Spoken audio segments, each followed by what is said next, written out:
core and shell on a fit-up piece. Core and shell is substantially complete, and fit-up is almost there. So here's the learning objectives. We're going to walk you through the whole process. I'm going to rip through this. So the overview, Unum is an insurance company. This is one of several buildings that they have. This one's, like I said, just reaching completion right now. It's in downtown Worcester, 250,000 square feet, 7 stories with a penthouse. We do have separate design teams for core and shell and fit-up. The subcontractors on the project were almost the same. The mechanical sub was different for the fit-up piece, but everybody else was the same team. And Alan? All right. So as we all know, we're trying to start from the end these days and look and see how to go backwards. I mean, right now you all have seen a diagram like this with facilities management usually being thought about at the end of construction, and the owner gets whatever he needs to, and it takes him 18 to 24 months to get everything where it is into their IWMS or their CMMS. In case you don't know, IWMS is Integrated Workplace Management Solution, and CMMS is Computer Maintenance Management System. Some of those are Archibus, Maximo, Manhattan, FM Systems, just to name a few. So what we're doing at BRG, we're looking backwards. BRG has been many years and has a great reputation on the IWMS side and implementations and working with owners for both space planning, space management, technology deployments and stuff like that. And so we know a lot of what our owners are doing on the FM side. So what we're doing now is taking that knowledge that we have and the owner has and pushing that back all the way to schematic design. And we've created something that's called Integrated Lifecycle Management. And basically what we're starting to do is marry what the owner wants to the architect and the construction team. I have an architectural background. I was traditional architect for 15 years. You know, I will admit, you know, we never really talked to facility guys when we were designing projects. And BIM has helped to change that. And so our clients are now coming to us and saying, okay, so BIM is here, what can we do? So we're pushing, you know, data from their current IWMS or MMS systems to schematic design so the clients can start using that. We're helping them to carry on that data through construction documents into construction, and then handing over the information day one so that they're already doing PMs and other things as they take over the building. We've all heard of BIM execution plans, I'm sure. We look at that a little bit differently. Most BIM execution plans are done by architects or done by contractors with their own interest in mind, not the owners. So we're writing them on the owner side, and this is not about as much about BIM as it is about data. Obviously, BIM execution plans of the past have been based on how you're modeling things and stuff like that, and that's still important. But now what we're trying to tell the architects and the contractors is this is the data we want, this is how we collect it, this is how we want it named, and this is how we need to present it. So what we're doing is we create a implementation plan. And then 30 days after each contract is signed, the contractor and the architects have to present back an execution plan of how they're going to execute the implementation plan from our implementation plan. For this project, we actually had a protocol instead. We do that with doing that with a couple of our clients because a lot of our clients are coming to us midstream. They've just finished construction documents or they're getting ready to start construction, and we've kind of lost some of the legacy stuff we could have done with architects and engineers in the process. So we create a kind of a protocol that kind of picks up the project from that day forward and moves forward on the contractor side and the architect side. And that's, you know, going to space standards, material standards, all of those things on the owner's side. And the biggest thing around that is, you know, what you want to collect and how you want to collect it, and specifically how you want to collect it. So in these implementation plans, we spell out how rooms are supposed to be named, where the hyphen's supposed to be, what the abbreviations are. Same for equipment, so that designers can start putting that information in Revit as they're moving forward in the process. We start to measure what's data and what's metadata. Data for us is PDFs or other attachments or drawings that we're going to use and how we're going to push those. And you'll see later what exactly we're talking about there. And then metadata is the fields that we're filling in, like property fields in Revit or property fields that we're filling in 360 Field, and where we're pushing that and how we're collecting it, and then the collection process. And right now our collection process is we're trying to work with the contractor to use whatever his collection process already is. On this project, they were already using 360 Field.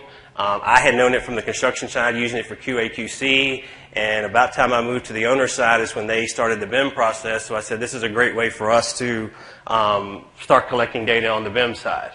So we started looking at how do we now, kind of push 360 forward in what they were doing. So we started working with them. We're mapping out how we're going to do things with different tools, from schematic design, like I said, all the way through design development, and through construction and owner takeover. This has changed a little bit to where now this was kind of the process. And this is how it's working. And the most important piece we have now is this right here. And this is what we're doing now, where we're driving BIM information from Revit and Navisworks into 360 Field, and then we can push that stuff out to Archibus later, and I'll explain that as we move forward a little bit. But we're leveraging existing workflows and existing softwares that Consigli was already using, so it's nothing new on their site. The owner is getting all the data they want right now, and Consigli's not having anything to do much more than they typically do. We worked with them to customize the process and customize 360 so that the data could be collected, and it's the data that the owner wanted. And then the great thing with the process, too, is the owner now has a way to monitor how that information is compliant to what they want and what they need.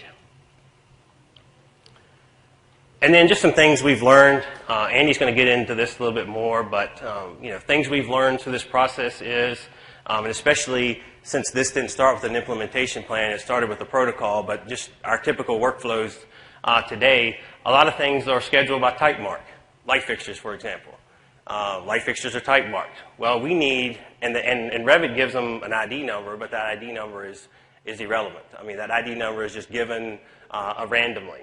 So now, using 360 in Revit, we're changing the instant parameter so that we can get an instant mark, so we can get that on the drawing, so that every light fixture now has a unique identifier on the project, because in the end, as Andy gets to, we'll barcode those, and we need to know what they are and how we're moving through that process. And then just some of the tools we're using. For example, over there, it kind of walks you through how we've got designer names in a project, how those designer names work into a owner's equipment ID, and then obviously the barcode as well. And kind of adjacent to this project with Consigli in Boston, we're also doing a 350,000 square foot mechanical renovation to their other corporate headquarters. And the contractor there is not BIM savvy and is not using BIM. And I'm playing contractor with Navisworks and Vela. So I'm actually getting in the field and doing the same stuff that Andy and his team is doing. And I think I've actually been implementing even the 3D model a little bit more than Andy and them have been using, because we've been, I've been out in the field, connecting light fixtures and scanning and doing stuff like that. So we've got really two good projects here. We're kind of testing this process and working through this process in depth with. All right, great. So I'm just going to talk a little bit about what kind of data we collected during construction. We've got stuff that's coming from all over the place, right? So we've got some of our own. We've got subcontractors that we have to go and try and squeeze information out of, or fish out of, or threaten out of, whatever it takes. We've got architectural finishes and other architectural items that the owner wanted to track. Again, there's a lot of discussion about what are we trying to track. We sort of didn't really hit this too hard, but there's a lot of discussion up front about what are we trying to track, what's important to Unum to have at the end of the project. So we're capturing a lot of items here, and really going forward, looking at how we do this on a regular basis. I'm actually looking at capturing probably fewer items than what we're doing here. For instance, light fixtures. To barcode every single fluorescent light fixture in the building is a lot of activity, a lot of time. I'm not sure what the value is for a typical owner. For these guys, there's a lot of value. That's what they wanted, right? We asked the question, that's what they gave us in return. So a lot of value for them. So we're grabbing MEP equipment, architectural finishes, and some items, and we are putting barcodes on everything. I've got a project engineer who's spending a good chunk of his time doing a lot of this stuff. He's really Matt Ward is the guy. He's the boots on the ground for doing a lot of this stuff, and you'll see a couple of photographs of him out there. That's one right there, putting barcodes on all this stuff. And then the other piece of data that we're catching is checklists. We do we do checklists of our own, safety and quality checklists as a matter of course. That's how we do projects. But then there's commissioning checklists, and we actually have some owner-created checklists as well. So you created a lot of the checklists that are being done, but we've got a couple that the owner is doing themselves.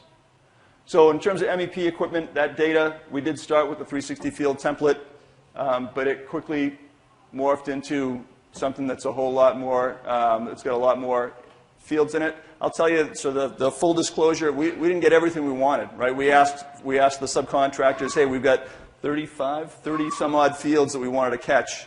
And they didn't necessarily want to give us everything. The date when specific pieces of equipment were purchased, they chose not to fill out some of this stuff. So we tried to chase some of it down, but where I know at the end of this thing, it's not going to be perfect. We're going to end up with, some holes in some of the data that we wanted to get, but we didn't get. So it seems to me like we're getting the majority of what we wanted, but I like to tell it like it is. We're not grabbing everything. This is not a tough process. We sent out that template, asked the subs to fill it out, told them which fields they needed to fill it out. Generally in the Excel spreadsheet, the template, we color-coded it so they could see exactly which things we wanted them to fill out. So a little bit of hand-holding to make that happen, but it seemed to work out pretty well. The architectural finishes and items, not a big change to our process. We're grabbing these things electronically anyways, all the submittals and information, so we've got it electronically already. We're already organizing into folders. To bring it into the 360 field was not a big step.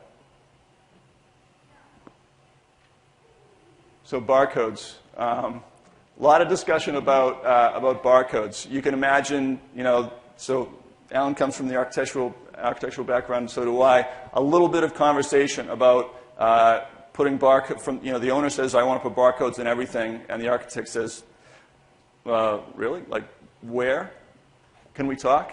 So a lot of discussion about where do these barcodes go. I got some other kind of telling photographs of, there a lot of discussion about where does the barcode go on a light fixture, because there's going to be so many of them. At the end of the day, you know what? Didn't matter. You couldn't see it.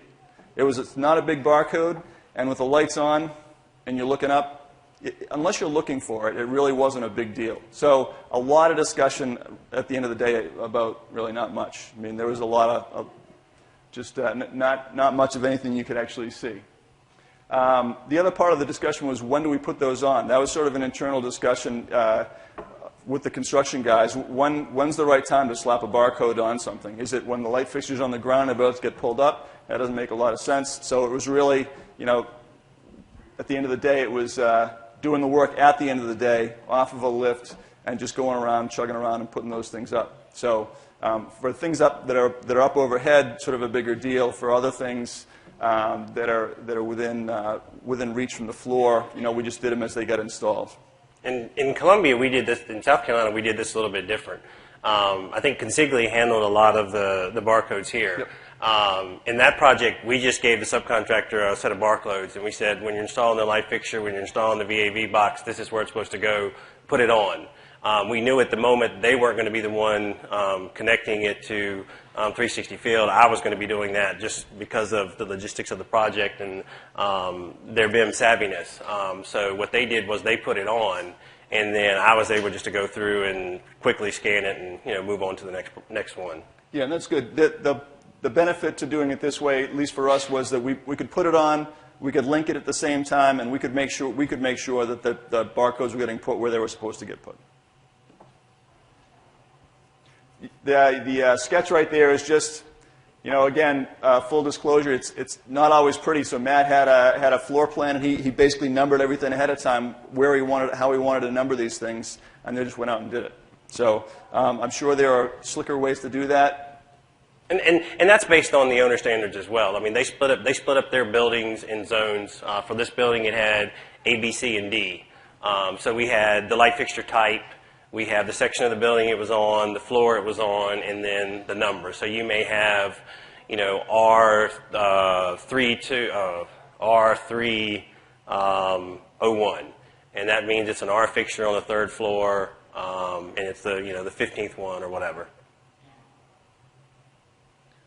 So just more stuff about barcodes. Again, just some examples of where these things go. There's the barcode in there somewhere. Again, you can't see it. One thing about the barcodes and scanning barcodes, the whole idea here that why all these things are being scanned is that every 3 years?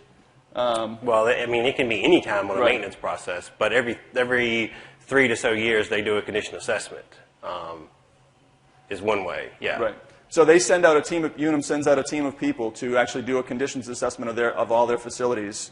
And I'm sure they've figured out how that there's some financial benefit there because they do it on a regular basis. So the whole reason why are we doing this is so they can go out and hit all these barcodes quicker than the way they're doing it right now, grab the information and provide an assessment on each piece of equipment. So scanning barcodes, we've done this a few different ways. We started off with a handheld barcode scanner that had a short range. It was what, 4 feet, 4.5 feet, something like that. At max, at yeah. best.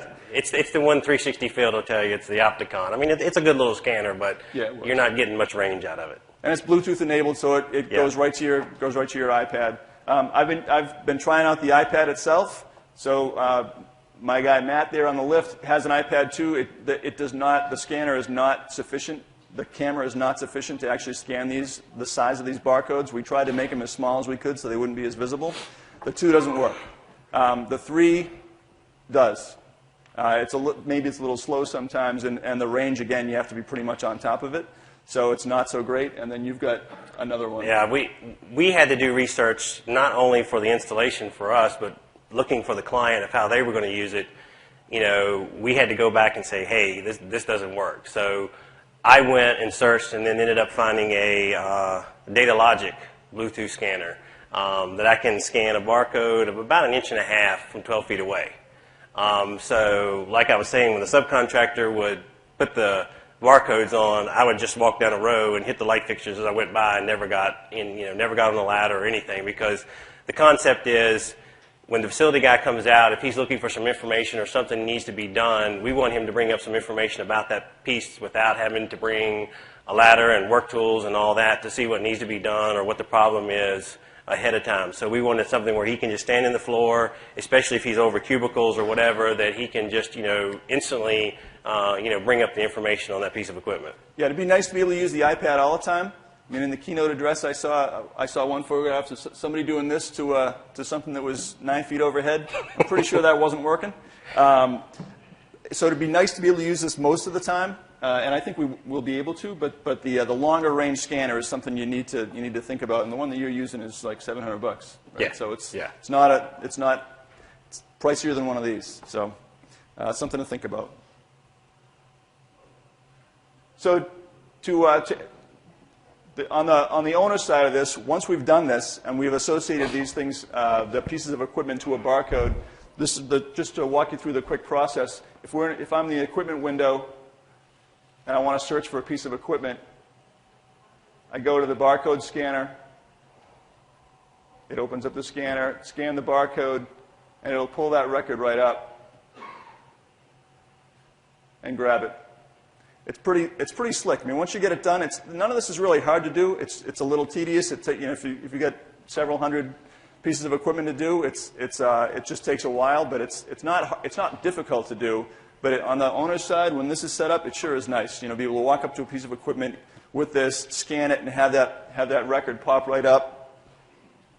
Over here, we've got we've got the checklists that are associated with it, the issues that came up during construction. We've got attachments there as well. So pretty much everything that you're looking for. Again, having talked with Alan, having talked with the owner about what do they want to have at the end of this thing, even just in 360 Field, you can have a lot that's right at your fingertips when you get through. So the other piece of data that I mentioned that we're grabbing out in the field is just checklists. Again, I said we've got standard checklists that we use for safety. Our superintendents do a safety walk every single day. Project managers do one once a week. We've got quality checklists that we typically do. But then Alan built a bunch of checklists for the owner as well on the commissioning side. They're using those right now.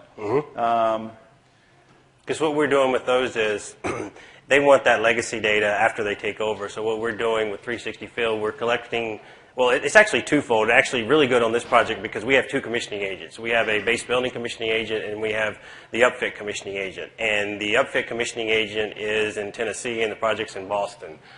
So he can kind of follow what's going on in 360 with commissioning and being updated about what's going on. Consigli is running a report every week that gets emailed out. Just set up a report and it sends it out every week of where those commissioning checklists are and what's not filled out, what is filled out, where they are in the completion process, who signed off on them, and that matter. And then what we're doing is afterwards we create the checklist within 360. We spit out a PDF of that commissioning, both functional and pre-functional checklist, and then we attach that to the piece of equipment for the life of the project.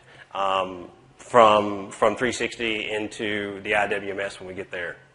Now, these checklists are part of our communication, but they don't replace what was there before, right? So when I do a lot of training for this, and I try to remind everybody that the fact that you can automatically send out a report to everybody doesn't necessarily mean that's not it for communication. The same thing was happening here for commissioning.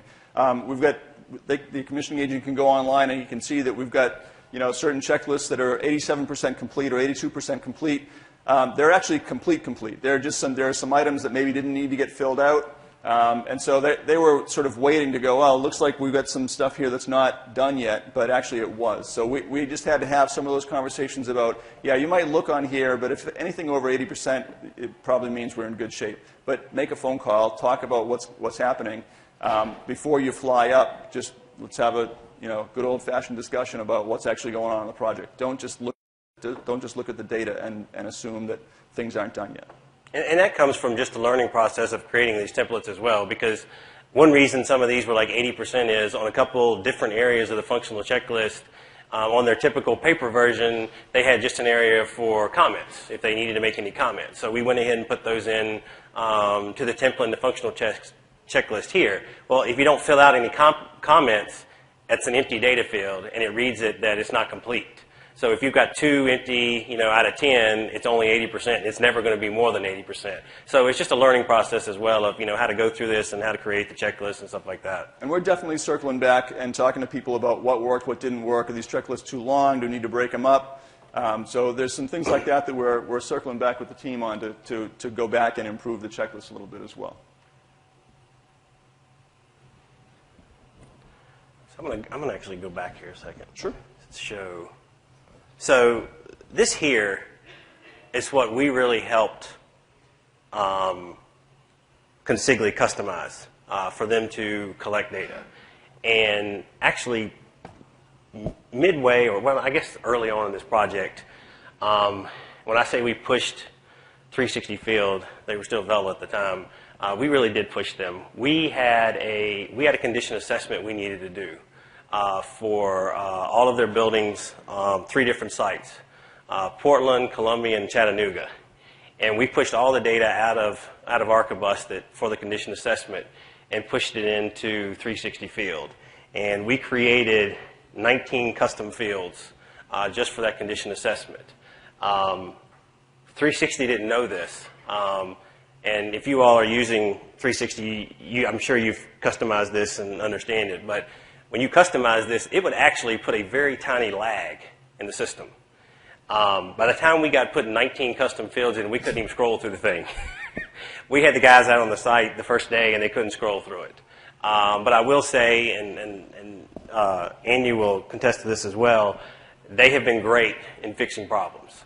And they get on it right away, and we had it fixed within a day or day and a half of what the problem was on the process. So, we went down to the point of customizing this program so that they could use it not only for another process, but for this one as well, so that we can collect that data. And some of these fields, we've got type abbreviation. Well, that's something very simple that I'm actually filling in for them, for the owner, because what's going to happen is that's going to be some legacy data for us down the road as we create things. So this is kind of where we are with this client. And like I said, we work with Archibus, Maximo, Tririga.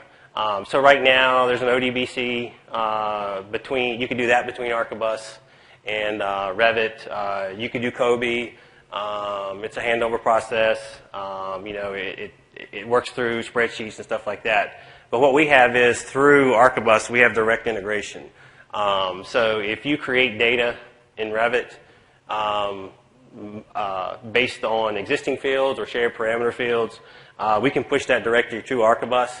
It updates the database there, and then vice versa. If we create information in Archibus, we can push it back to the model as well. So on the space planning side, this allows them to keep the model going, keep the process going for the life cycle. Kind of the same way on the equipment side as well. They're obviously not in Revit as much on the mechanical side when they're keeping track of stuff in Archibus. But what it does is it's keeping that data up to date if we ever hand that model off for renovation or something like that. And then we're going to the next degree in a few months of actually creating a 3D UI for the Archibus data. So the other thing we had is we've got, as I mentioned, we've got the bidirectional link between Archibus and Revit. We've got something between Revit and 360 field as well. So that's covering a lot of solutions for us. That's allowing us to grab information from the architect and the engineers when they're designing. It's allowing us to do a lot of things with moving data from Revit to Navisworks to 360. But then we're collecting the majority of our data on the construction side with attachments and with all the data that's actually what's being installed. So there was a little hiccup in the area there. So what we did at BRG is we created a connector between Archibus and 360 field. We're doing the same thing with Maximo. We've got another hospital we're doing in Texas that we're actually doing both Archibus and Maximo. So right now, and we just did it this week, we pushed all the data from Archibus, from 360 field into Archibus. And the point here is, right now, it's great that the client can get in and look at 360 and see the data that Andy and his team is putting in, but why make them use something else new as well? So let's just push the data directly from what Andy and them is using into Archibus, and they can start looking at the data right away in Archibus and setting up things and moving forward with the data. And then kind of the last piece of the puzzle that we're working on a little bit, we're trying to create a better process with this. For this project, it's a little bit elementary on the side because we came on late in the game. But so we've got Archibus, we've got all this data we've collected, we've pushed all the data. Well, we've got a lot of attachments. We may have some attachments in Vela, 360 field. We may have some data that Andy and them are putting on their server. So what we did, and then we've got a client that's got an EDMS system. And everything's going in that EDMS system. And eventually, and we are also connecting the EDMS system to Archibus. So all the data that we want to get into the EDMS system that Andy's collecting and everything else, we've got it all linked to Archibus. So they can click on the links and open up a warranty manual. They can open up a drawing or something like that. But how do you get to that next process? And for us right now, the quickest way on this project was we said, okay, with all of our implementation plans, we now create a digital information handoff, because what we have found out is we have gotten very specific in our industry on what BIM deliverables we want, but we still have some archaic digital information handover. We've got people giving us a 3,000-page PDF. Well, that's not much better than giving us 16 binders full of information. So what we said for this project was, here's the structure, we want everything filed in. That way the owner knows the structure, and for right now what they're going to do is they're going to hand it over to us on a hard drive, and we're going to push it that way. Because the other big thing is, they'll give you CDs. Well, once again, that's not much better than the other. So what we're doing now is, for this case, is we're just going to take the information. Our client already knows where it is based on the folder structure we've set up. We can push it to the EDMS, and then from there we will connect it to Archibus. The things we're looking for now is what's the next step in that, whether that's some other type of project management system of how we do that in the future. What I want us to get to is we have an option where that we can use an API from another software and push, just like we're pushing the other data, we can push the attachments and stuff like that right into a client's EDMS system. For example, Dropbox, Buzzsaw, something where the actual, not using one of those, but something with that idea where when Andy and his team put something in a folder, it puts it in a folder for someone else as well, and we already have the information ahead of time. We don't have to kind of do this, still what I call archaic digital handover of information. And then what we end up with is we've got the client who is taking the Revit model that we give them at the end of the projects from the architect, from the contractor, and they are taking that model and using it for the life cycle management. They're using it on the equipment side, they're using it on the space side, they're tracking furniture, they're doing space planning with it, and other different things. We're kind of in the early stages of helping them with the space planning side, because they have been doing it in AutoCAD, and there's a lot of great tools in AutoCAD of how this has happened over the years with CMMS systems, and with Revit it's a little bit different, so we're working through some things. But they are, they can now manage information in both Archibus and Revit and push the information back. A lot of the corporate planners and people like that are interior designers by trade and all, they're much more familiar with AutoCAD and hopefully with Revit than they are with Archibus. So let's get them working in the tool that they know best, and they can push data to the other people that know the other tools as well.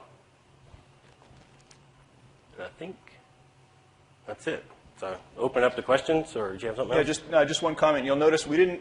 You didn't see anything here where we were pushing the data out into the model in 360 field. We're going to do that, but we haven't done that yet. It hasn't been the highest priority. Quite honestly, I think the owner is more interested about having the data in Archibus at the end of the day than he is having it in 360 field in the model. So well, it's, actually, in Columbia, I have been doing that. Yeah, no, I haven't. But for you all have it. Yeah, in Worcester, we haven't gone there yet. I have been in Columbia because on that project we actually are all Revit, so we don't have the issue of subcontractors working in MEP and stuff like that. We're going back and fixing the model, and that project was, like I said, it's not contractor driven anyway.